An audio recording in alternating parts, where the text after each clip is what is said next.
हे पहा, हे म्हणजे मी आणि माझे सांडी परती ओझे, मी आणि माझ्या या बंधनात आपण स्वतःला बांधून घेतलेला आहे.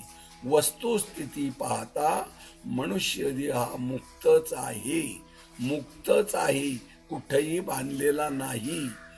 कारण माऊली हरिपाठामध्ये ओढ सांगतात, देवाची द्वारी उभा क्षणभरी तिने मुक्तिचारी साधिल्या. तर त्याचा अर्थ लोक देवळाच्या द्वारात जाऊन उभा राहतात असा नाही.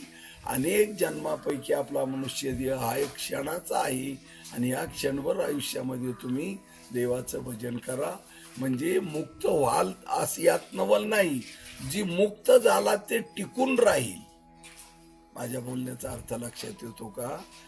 जो मुक्त झाला आहात सर्व भोगून तुम्ही आता तुमच्याकडं काही मुक्तीशिवाय शिल्लक नाही. तुका म्हणे मुक्ती परनिली नोवरी. आता दिवस चारी खेळीमेळी, मनुष्य देहाचं 4 दिवस खेळीमेळी आहेत आणि ती मुक्ती टिकवण्यासाठी पुन्हा बंधनात अडकू नका. म्हणजे तुम्ही निषिद्ध कर्म करू नका आणि तुमच्या हातून जर निषिद्ध विहित जे काही कर्म घडेल ते कर्म तुम्ही कृष्णा अर्पण करा.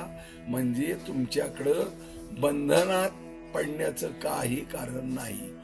मुक्ताबाई एक ठिकाणी सांगते, जीव मुद्दल ठाईचे ठाई. आपण व्यापारा आलेलो आहोत, या व्यापारामध्ये की नफा तोटा काही नाही, फक्त मुद्दल जी आहे जीव ती शेवटपर्यंत राहतो आणि आपलं जे काही विहित कर्म आहे ती कर्म आपल्याला साथ देतं आणि ती जर कृष्ण अर्पण बुद्धीने केलं तर ते कर्म सुद्धा शिल्लक राहत नाही.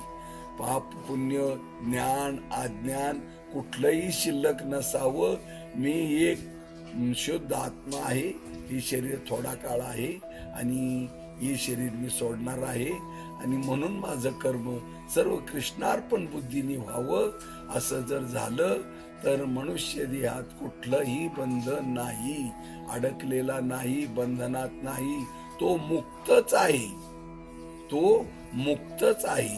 आणि म्हणून मुक्तीसाठी खटपट करू नका.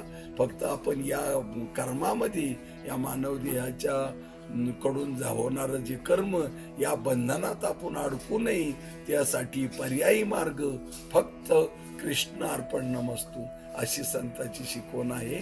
रामकृष्ण हरी.